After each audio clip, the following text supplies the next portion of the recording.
1980च्या दशकाच्या शेवटी जम्मू आणि काश्मीरमधील असंतोषाला सुरुवात झाल्याचे दिसते. ही समस्या अधिकाधिकच वाढत गेली आणि तिने आता दहशतवादाचे स्वरूप धारण केले आहे. तेथील अतिरेकी कारवायांना काश्मीरी पंडितांना तेथून निघून जाण्यास भाग पाडले. 1991 नंतरचे बदल. जगाच्या आणि भारताच्या इतिहासात 1991 हे वर्ष महत्त्वपूर्ण बदलांचे ठरले. सोव्हिएत रशिया या सुमारास विघटन झाले आणि जगातील शीतयुद्ध संपले.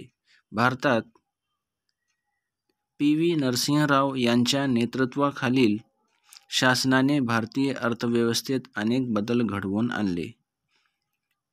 1996 ते 1999 या काळात भारताच्या लोकसभेत कोणत्याच पक्षाला स्पष्ट बहुमत मिळाले नाही. या काळात प्रधानमंत्री म्हणून अटल बिहारी वाजपेयी, एच. डी. देवेगौडा आणि इंदिराकुमार गुजराल यांनी काम पाहिले. अंतिमतः 1999 मध्ये भारतीय जनता पक्षाच्या नेतृत्वाखालील राष्ट्रीय लोकशाही आघाडीचे सरकार सत्तेवर आले आणि अटल बिहारी वाजपेयी भारताचे प्रधानमंत्री झाले. अटल बिहारी वाजपेयी यांनी पाकिस्तानबरोबर संवाद साधण्याचा प्रयत्न केला, परंतु यश आले नाही. 1998 मध्ये भारताने आणखी काही अणुचाचण्या करून स्वतःला अण्वस्त्रधारी राष्ट्र म्हणून घोषित केले. 1999 मध्ये करगिल क्षेत्रात भारत आणि पाकिस्तान यांच्यात काश्मीर प्रश्नावरून युद्ध झाले. या युद्धात भारताने पाकिस्तानचा पराभव केला.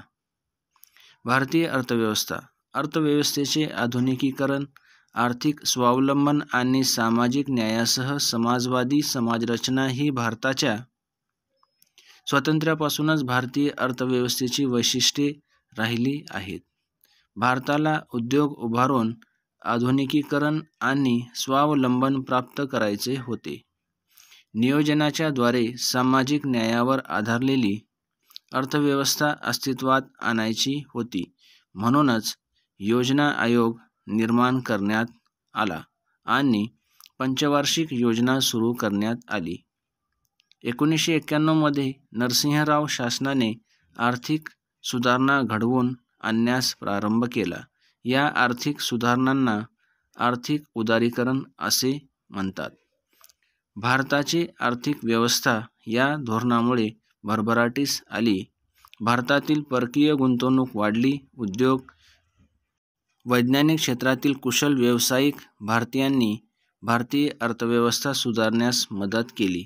माहिती तंत्रज्ञान क्षेत्रातील उद्योगांनी रोजगाराच्या नव्या संधी निर्माण केल्या. 1991 नंतर झालेल्या या बदलांचे वर्णन जागतिकीकरण असेही केले जाते. विज्ञान आणि तंत्रज्ञान. भारताने स्वावलंबनासाठी जे प्रयत्न केले त्यात दोन महत्त्वाच्या घटनांचा समावेश करता येईल. 1965 मध्ये सुरू झालेल्या हरित क्रांतीचे जनक डॉ. एम. एस. स्वामीनाथन होते. त्यांनी नव्या शास्त्रीय तंत्राचा वापर करून अन्नधान्याचे उत्पादन वाढवले. डॉ. वर्गीस कुरियन यांच्या दुग्धोत्पादनातील सहकारी चळवळीच्या प्रयोगाने भारतात दुधाचे उत्पादन मोठ्या प्रमाणावर वाढले. याला धवल क्रांती असेही म्हणतात. अणुशक्ती आणि अवकाश संशोधनाच्या क्षेत्रातही भारताने अधिक प्रगती केली आहे. डॉ. होमी भाभा यांनी भारतातील अणुशक्ती कार्यक्रमाचा पाया घातला. अणुशक्तीचा वापर वीज निर्मिती, औषधे आणि संरक्षण यासारख्या शांततेच्या कारणासाठीच करण्यावर भारताचा भर होता. अवकाश तंत्रज्ञानातही भारताने भरीव कामगिरी केली आहे. 1975 मध्ये आर्यभट्ट हा पहिला उपग्रह अवकाशात सोडण्यात आला. आज भारताकडे एक यशस्वी अवकाश कार्यक्रम असून त्या अंतर्गत अनेक उपग्रह अवकाशात सोडलेले आहेत. दूरसंचार क्षेत्रातही प्रगती झाली. सामाजिक क्षेत्रातील बदल. याच दरम्यानच्या काळात भारताच्या सामाजिक क्षेत्रातही अनेक महत्त्वपूर्ण बदल झाले आहेत.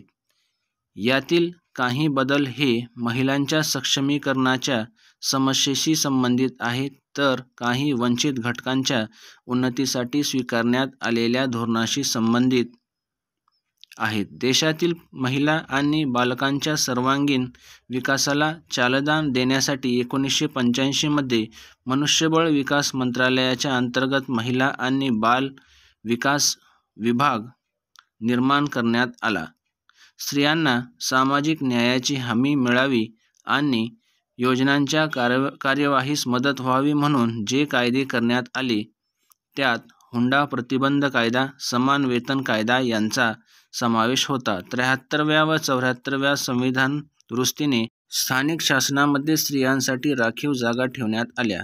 संविधानकारांना असे वाटले होते की जाती व्यवस्थेमुळे भारतीय समाजातील काही समाज घटकांना सन्मान आणि समान संधीपासून वंचित राहावे लागेल. या समस्यावर उपाय शोधण्यासाठी 1953 मध्ये काकासाहेब कालेकर आयोग स्थापन करण्यात आला. 1978 मध्ये बी.पी. मंडल यांच्या अध्यक्षतेखाली इतर मागासवर्गीयांच्या समस्येचा विचार करण्यासाठी आणखी एक आयोग नेमण्यात आला. विविध सेवा आणि संस्थेमध्ये मागास समाज घटकांना योग्य प्रतिनिधित्व उपलब्ध करून देण्यासाठी आरक्षणाचे धोरण स्वीकारण्यात आले. अनुसूचित जाती आणि अनुसूचित जमातीच्या समाज घटकांना उच्चवर्णीयांची भीती, हिंसा आणि दडपशाही यांच्यापासून मुक्त राहून प्रतिष्ठेने आणि आत्मसन्मानाने जगता यावे म्हणून 1989 मध्ये शासनाने विरोधी अॅट्रॉसिटी कायदा संमत केला.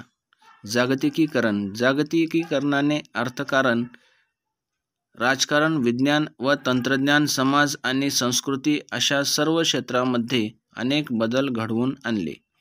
यातील काही बदलांची चर्चा वरील परिच्छेदामध्ये केली आहे. जागतिक पातळीवरील अनेक क्षेत्रांमध्ये एक महत्त्वाचा देश म्हणून भारत उदयास आला आहे. G20, BRICS, Brazil, Russia, India, China, South Africa यासारख्या आंतरराष्ट्रीय संघटनांचा भारत एक महत्त्वाचा सदस्य देश आहे. दूरसंचार तंत्रज्ञानाच्या क्षेत्रातील एक महत्त्वाची क्रांती भारताने अनुभवली.